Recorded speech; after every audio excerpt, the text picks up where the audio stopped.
Hi, everyone, and welcome to my presentation. My name is Andy Boon. I'm a professor at Toyo Gakuen University in Tokyo. And today I'm going to talk about using Zoom to create videos for professional development purposes. Now, it was April 2020 at the start of the pandemic that we got the news that our institution was going to shift to online teaching. So with this hasty transition to emergency remote teaching, we had to familiarize ourselves with the communication platform we were going to use, which was Microsoft Teams. So I and a couple of colleagues spent a few weeks practicing with Microsoft Teams and learning how to use the functions. And at that time, I wanted to run some professional development sessions with teachers of my institution, including part-time teachers, so that they could begin to learn how to use Microsoft Teams for teaching. I decided to use Zoom because teachers were more familiar with Zoom, and some of the part-time teachers were yet to have their Microsoft Teams account from the media center. So I ran a series of live Zoom PD sessions to help teachers learn how to use Microsoft Teams.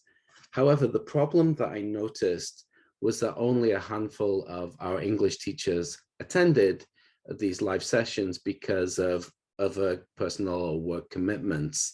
So this is when I thought, well, wouldn't it be a good idea to use Zoom to create a series of bite-sized videos where I could do how-to videos or teaching tip videos, and then I could upload them to a faculty Microsoft team that we established for the English department so that teachers could access the video through Teams and watch it at their own leisure. So this was the transition from a live PD session that was not so well attended to creating a series of PD videos. Okay, so let's talk about how you can make and upload short PD videos using Zoom. I'm sure you're very familiar with Zoom for video conferencing. It's an excellent tool where you send a link, invite people, and interact together. But when you're making a PD video, you can just open up a meeting for yourself. You are the sole participant. Once you've done that, go to the share screen function of Zoom, and you'll get an option like this one here. And here I can share my actual Microsoft Team app to show different functions or lessons that I've done. And then I can narrate, and my video will appear here in the top right-hand corner. What I need to do is click record when I'm ready to speak. And then once I've finished my PD video, I stop the recording, I exit the Zoom meeting, and then this will convert the file into an MP4 that I can find in the document folder of my computer. Once I've got that file, I can name it to an appropriate name related to the PD video I've created, and then I can upload that video directly to Microsoft Teams for my colleagues to watch. And the whole process takes about 5 minutes. It's very, very easy to do. Okay, so let's talk about the types of PD videos that I made. And when I started this initiative, I really had no plan, just that because I wasn't commuting to work, I had time in the morning, and I was thinking, well, what can I do this morning to help my colleagues? What kind of video can I make? So I made about 12 videos over a period of April 21st, 2020 to November 3rd, 2020. The first kind of video that I made was to do with functionality. They were how-to videos on how to do things on Microsoft Teams or how to use the school navigation system.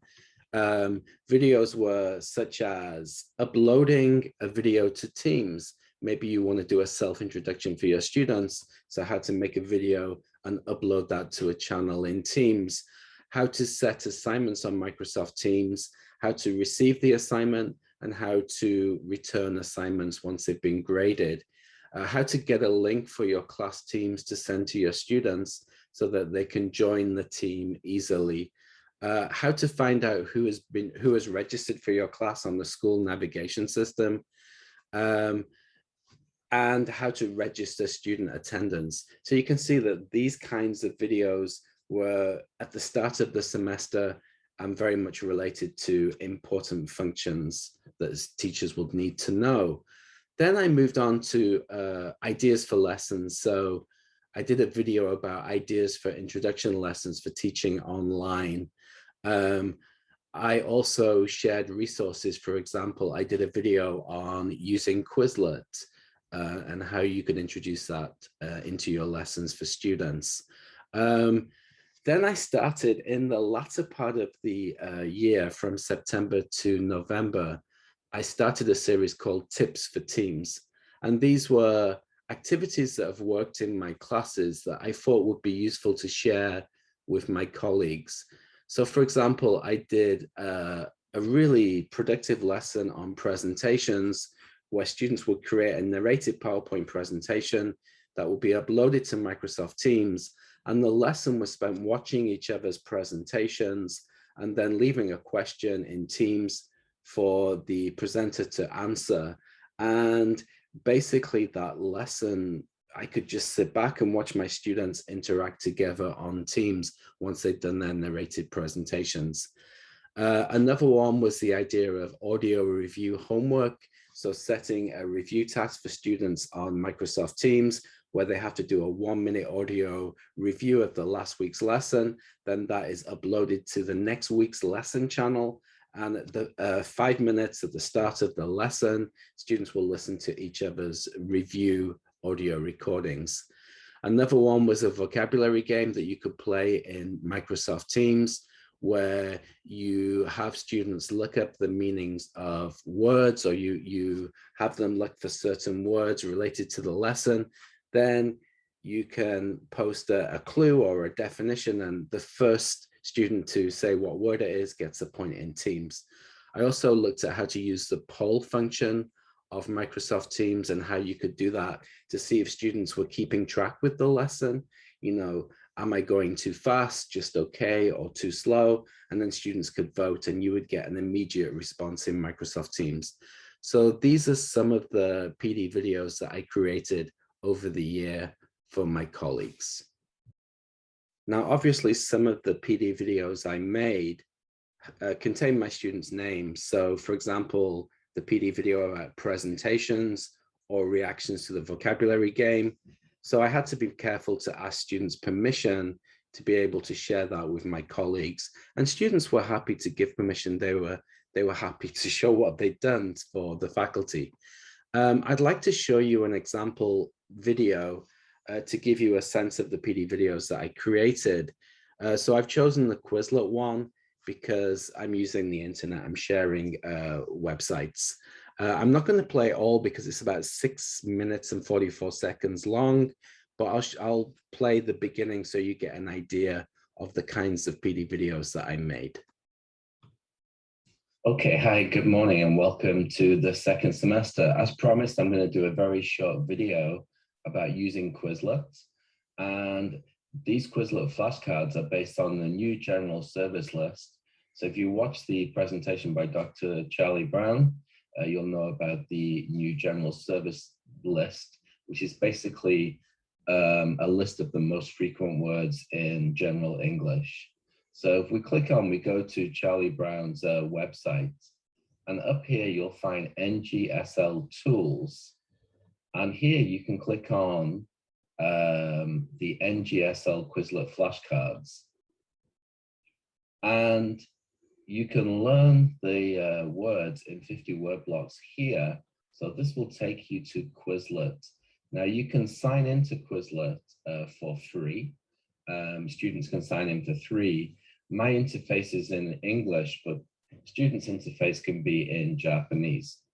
And these flashcards that have been made for the new general service list are in blocks of 50. Now you click on them, so I'm going to learn the first 50, and basically they're a series of flashcards with the words and their definitions. Okay, let me stop the video there. So you can see the kinds of videos that you can make. And the beautiful thing about sharing the screen, you can take the audience where you want to go.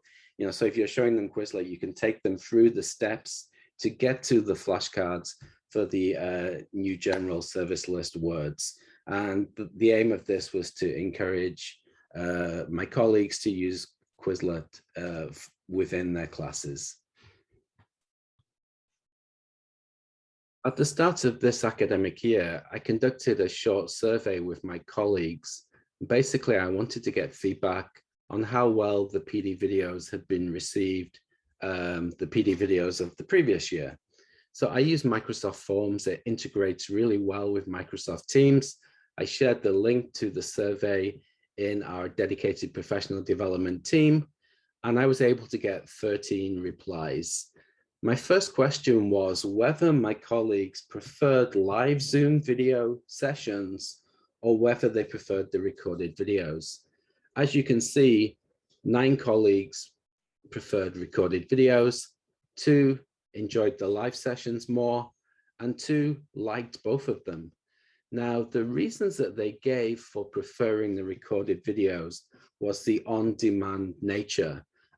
Teachers are very busy people, as you know, and so with it being a video, they could watch it at their own convenience. Also, as it's recorded, they could rewind if they needed to. Maybe I spoke too quickly, or maybe they wanted to check again how to access a certain web page, or how to follow the how-to steps. And so they could watch it as many times as they wanted. So this was 2 reasons why they preferred recorded video. The reason why some teachers indicated they preferred the live Zoom sessions was because of the social aspect. They said it was nice to get together and talk and meet their colleagues, because working from home can be very lonely. If we're in a Zoom session, you can actually meet the new teachers and get to know them and share good teaching practice that way. I also asked them what kind of PD videos they would like for the following year. And a lot of the teachers indicated they wanted up-to-date information about new features of Teams. I've actually been able to share that. There's a lot of experts on YouTube that do how-to videos. So actually, to save me a bit of time, I've just sent videos from YouTube from people who are explaining about the new features of Teams rather than myself doing it. So if I come across a YouTube video that's useful for my colleagues, I now share that. They also wanted to know about how to do hybrid teaching. It was possible at the start of the year that we will be doing live and online sessions, or maybe some of the students would be at home. So how to do successful hybrid sessions. This semester has been very fluid, the situation has been changeable. So sometimes we've been teaching online and some of my colleagues have been teaching face-to-face. I'm looking forward to doing some videos for them next semester. And probably I will ask them again what they would like for the following semester. Okay, so that brings me to the end of my presentation on creating professional development videos using Zoom. They're really easy to do. When I was making the videos, I would get up early in the morning, have breakfast, and then make a video. It would take about 5 minutes to do. They were all unscripted.